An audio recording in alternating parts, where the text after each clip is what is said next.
Sẽ bóc đừng có lấy cỡ to hết, không đừng có lấy cỡ nhỏ hết.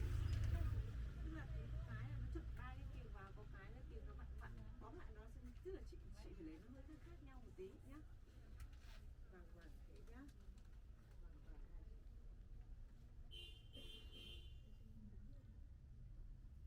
Cô đi đến đâu?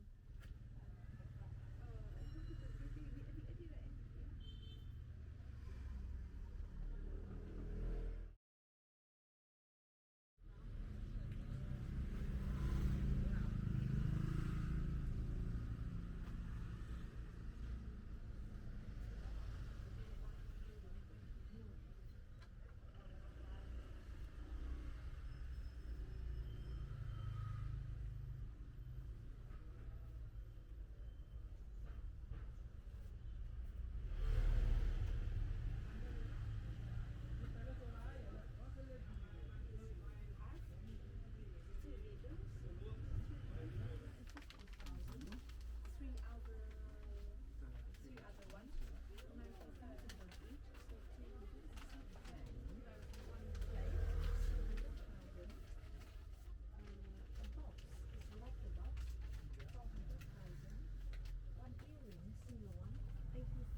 Small bell, 40,000.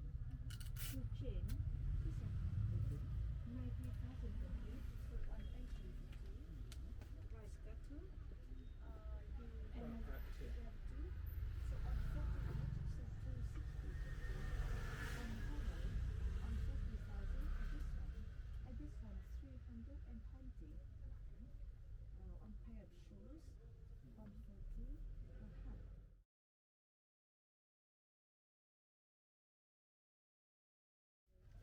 Thế à? Có một kia nó bảo ai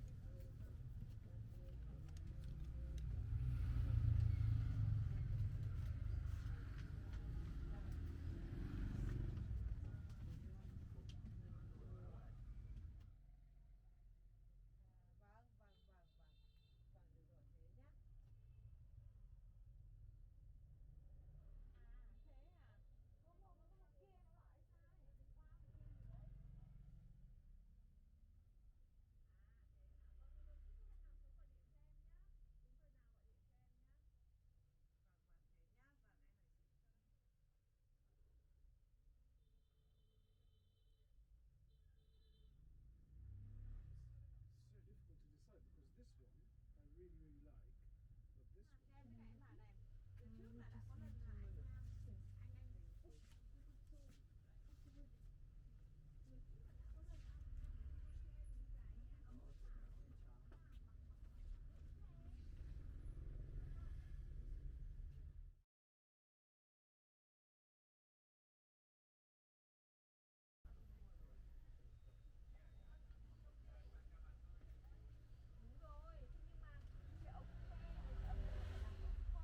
qua kia gì đấy. Thế à? Vâng, được rồi, chứ hôm nào xuống gọi điện cho em nhá. Đúng giờ nào gọi điện cho em nhá. Vâng, thế nhá. Vâng, em phải chịu cho. So difficult to decide because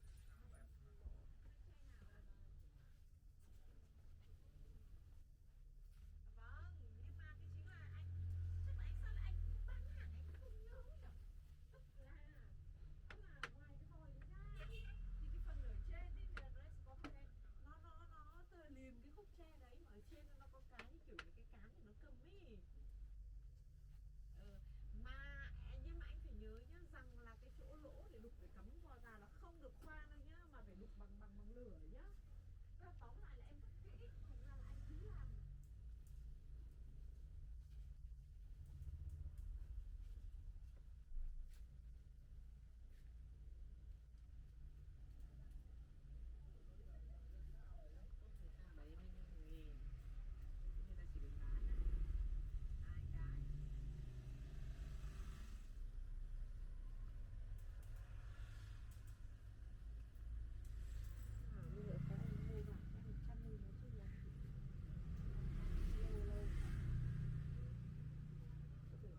Cho Francesca xem là bạn biết mua để em mua gửi.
ここはベトナムの、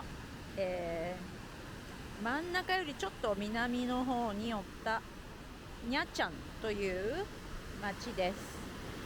このように砂浜がずっと続いていて、リゾートとして人気のようですけれども、本当は泳ぎたかったんですけれども、ちょっと寒いかな。こうやって歩くだけでも気持ちいいですからね。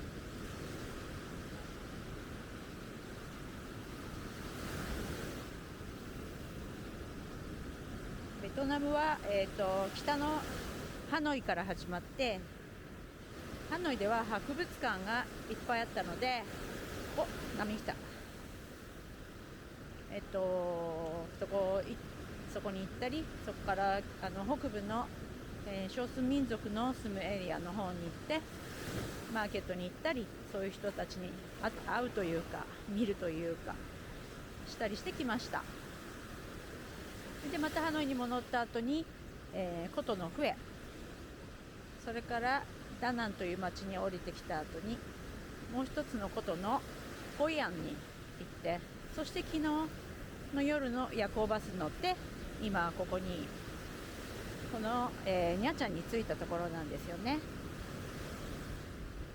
あっちの方の島とか結構リゾートっぽいですね。あっちに見えるかな、ロープウェイがあったり、あと辺に遊園地っぽいのが見えたりします。でこの海は東の方を向いてるんで、あっちの方にうっすらと島が2つ見えて、それはまだここから何キロぐらいかな、30キロとか何十キロとか離れたところにある島なんでしょうかね。そのずっと向こうの方に見えないけれどもフィリピンがありますね。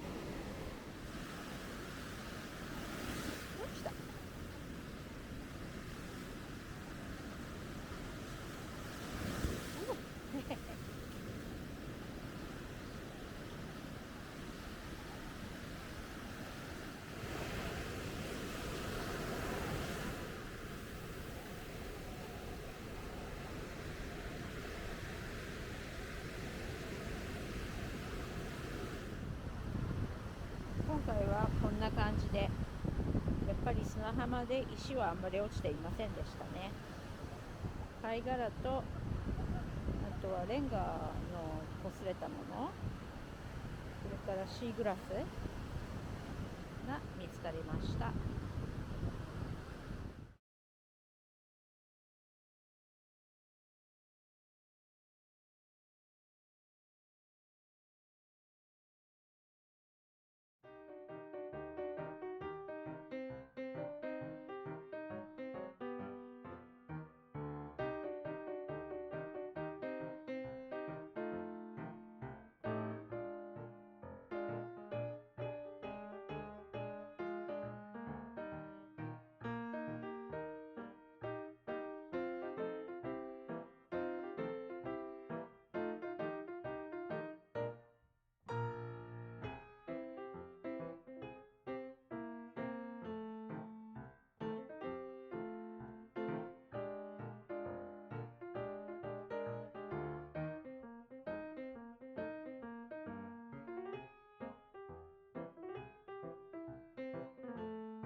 す。